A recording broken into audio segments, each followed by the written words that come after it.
संध और रंधाव के बीच एक विशाल प्रतिद्वंद्विता मौजूद है।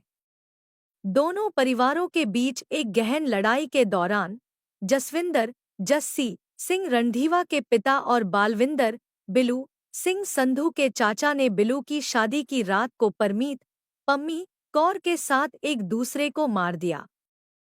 बिलू अंततः तब तक अविवाहित रहने की कसम खाता है जब तक कि वह रंधावा के बेटे को नहीं मारता। इस बीच जस्सी की मां जस्सी के साथ गांव से भाग गई, बाद में लंदन में बस गई। 25 साल बाद जस्सी लंदन में एक संघर्षशील आप्रवासी है। वह पठान के साथ सबसे अच्छे दोस्त हैं, जो एक क्लब चलाते हैं। जस्सी ने भारत जाने का फैसला किया क्योंकि उनके पिता ने उन्हें फगवाड़ा, पंजाब में कुछ जमीन छोड़ दी थी। यद्यपि पठान द्वारा प्रतिद्वंद्विता के बारे में अवगत कराया गया था, लेकिन वह इसके बारे में चिंता नहीं करता है क्योंकि वह सोचता है कि प्रतिद्वंद्विता अब भूल गई है। फागवाड़ा में वापस बिलू अभी भी अपने दो छोटे भाइयों टिटो और टोनी की मदद से रंधावा के बेटे की खोज करता है। पम्मी बिलू के साथ शादी के लिए तरसती है। जस्सी भारत पहुंचती है और सुख कौर संधू से मिलती है, जो नई दिल्ली से फगवाड़ा तक ट्रेन की सवारी पर होती है। जस्सी से अनभिज्ञ, जो उसके साथ फ्लर्ट करता है, सुख बिलू की छोटी बहन है, जो दिल्ली में अपनी पढ़ाई पूरी करने के बाद फागवाड़ा लौट रही है। ट्रेन की सवारी के दौरान जस्सी को उसके साथ प्यार हो जाता है।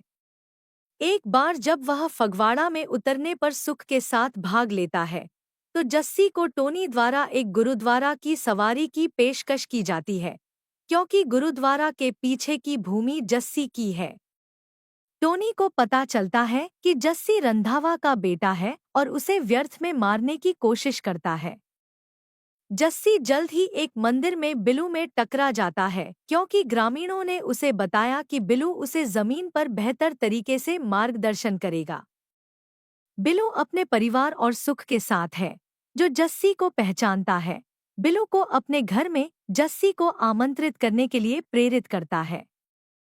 टोनी ने तब बिलू को खुलासा किया कि जस्सी वह व्यक्ति है जिसे वे इन 25 वर्षों से खोज रहे थे। बिलू ने कहा कि वह जस्सी को मार देगा जैसे ही वह संधू घर से बाहर निकलता है। जस्सी को पता चलता है कि वह संधू घर में है।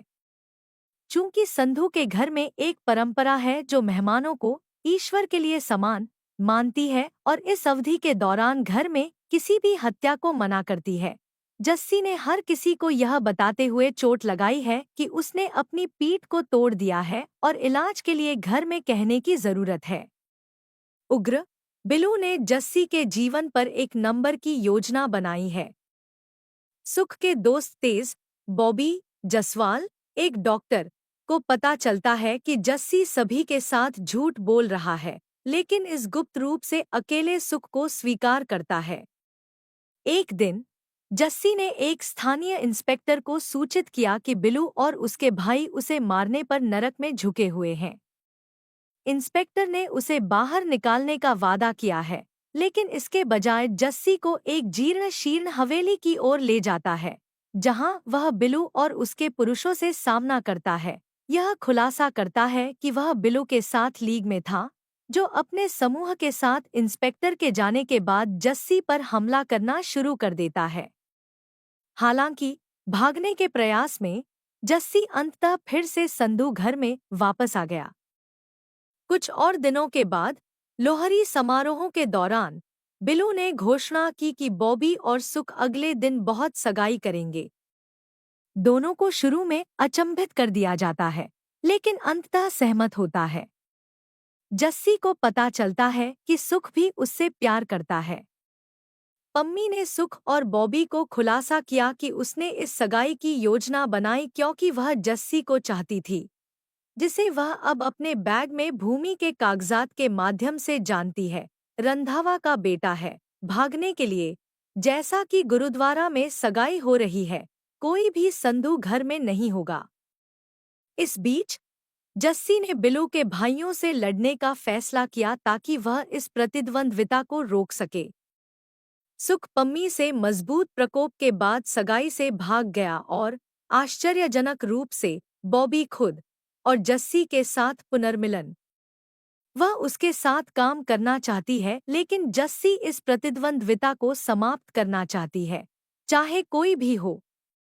एक गहन टकराव और जोड़ी के बीच लड़ाई के बाद बिलू की दादी ने उसे इस प्रतिद्वंद्विता के बारे में भूलने के लिए मना लिया।